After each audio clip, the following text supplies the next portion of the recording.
कितने दिन और कितने जन्म और बीतेंगे रोते धोते और हाथ फैलाते हुए। हम भगवान के पास जाते हैं तो सिर्फ अपनी शिकायतें लेकर। हे भगवान, ये दे दो, वो दे दो, मेरी मुसीबतें मिटा दो। लेकिन क्या आपने कभी सोचा है कि भगवान आपको भिखारी बनाकर नहीं, बल्कि अपना अंश बनाकर भेजते हैं। आप अपनी किस्मत के लिए रो रहे हो, जबकि आपके पास उसे बदलने की ताकत है।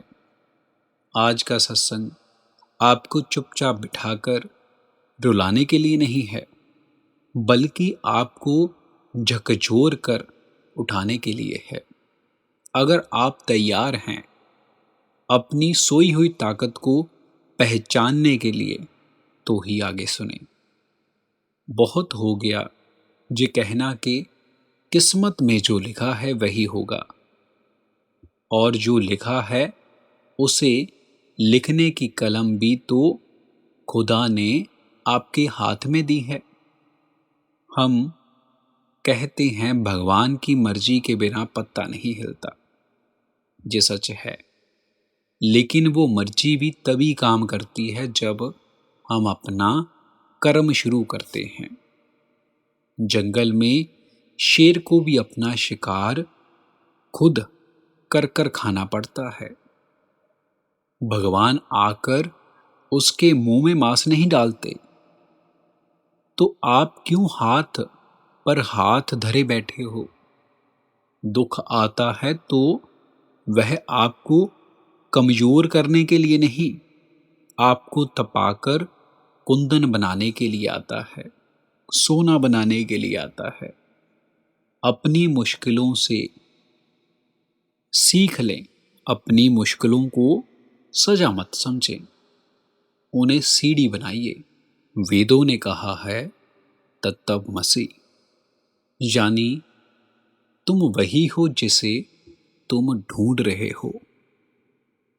आप बाहर भगवान की मूर्ति में क्या ढूंढते हो?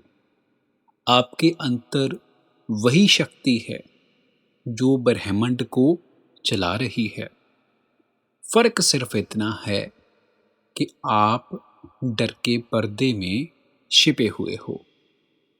एक छोटी सी बात याद रखिए, लोहे को कोई नष्ट नहीं कर सकता, लेकिन उसकी अपनी जंग उसे खत्म कर देती है।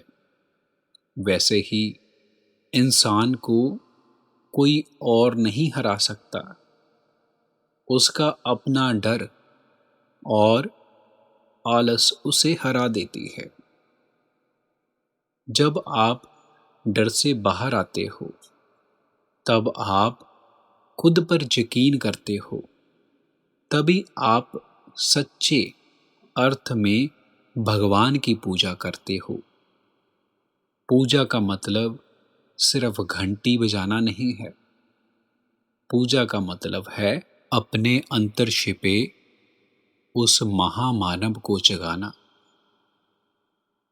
कल क्या हुआ था? किसने क्या कहा? किसने आपको धोखा दिया?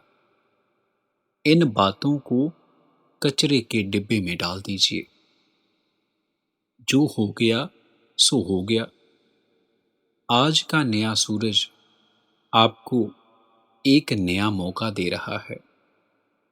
क्या आप अपनी जिंदगी की जिम्मेवारियां उठाने के लिए तैयार हो? अगर हाँ, तो अभी अपनी आंखें खोलो तो देखो कि आप क्या कर रहे हो। दूसरों को दोष देना बंद कीजिए। जब आप उंगली उठाते हो तो 3 उंगलियां आपकी तरफ होती हैं। अपनी गलतियों को मानिए, अपनी कमियों को सुधारें और आज से ही एक नया सफर शुरू कीजिए। भगवान उनकी ही मदद करता है जो अपनी मदद करना चाहते हैं।